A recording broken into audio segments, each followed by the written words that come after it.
আসসালামু আলাইকুম রহমতুল্লাহ। একাত্তরের বিরোধিতা যতই করো না কেন, পাকিস্তানকে আর ফিরিয়ে আনতে পারবে না। পাকিস্তানের ক্যাশলাইন যে প্রতিবেদন করেছে সেখানে বলা হয়েছে এদেশে পাকিস্তানের এখন যারা মিত্র আছে তারা বাংলাদেশকে পাকিস্তানের অঙ্গীভূত করতে চায়, তাদেরকে সহায়তা করতে। কিন্তু দুর্ভাগ্য হলো সত্য যে একাত্তরের রণাঙ্গনে না যারা যুদ্ধ করেছিল তারা সকলেই মারা যায়নি। তারা মুক্তিযুদ্ধকে এখনও লালন করে ধারণ করে বেঁচে আছে। তার মধ্যে জেডাই খান পান্না, অ্যাডভোকেট ফজলুর রহমান, বঙ্গবীর কাদের সিদ্দিকী, মুক্তিযোদ্ধা লতিফ সিদ্দিকী, আর আজকে আবার দেখলাম মুক্তিযোদ্ধা আব্দুল খালেক। মুক্তিযোদ্ধা আব্দুল খালেক মুক্তিযুদ্ধের একটি অনুষ্ঠানে বক্তৃতা দিয়েছেন এবং তিনি বলেছেন যে একাত্তরের আজকে কিছু কিছু লোক একাত্তরকে মানতে চায় না, তারা মানে 47 আর 24, আর মাঝখানে একাত্তর নাই।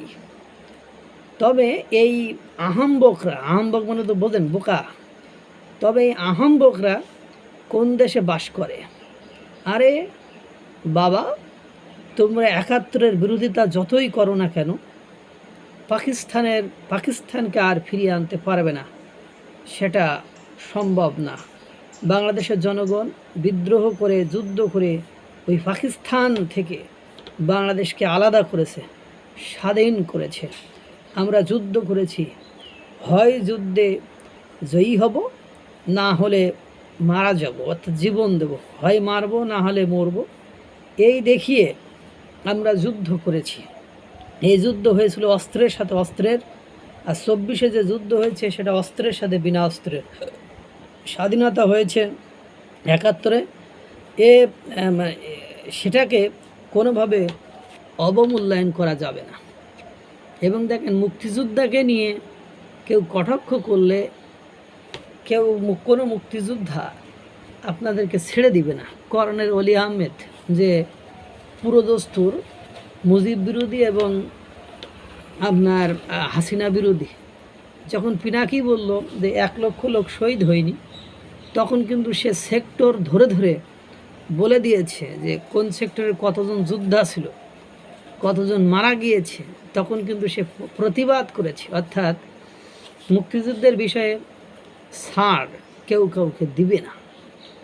যে যতই আশা করুক, যে যতই আস্ফলন করুক, মুক্তিযুদ্ধ বিরোধীরা যতই চেষ্টা করুক, এই যারা মুক্তিযুদ্ধে অংশগ্রহণ করেছিল, মুক্তিযোদ্ধা, বীর মুক্তিযোদ্ধা, তারা যতদিন বেঁচে থাকবে এবং তাদের আদর্শ বর্তমান প্রজন্ম যারা লালন করবে, তারা কখনো কোনো মতেই কোনোভাবেই বিন্দু পরিমাণ ছাড় দিবে না।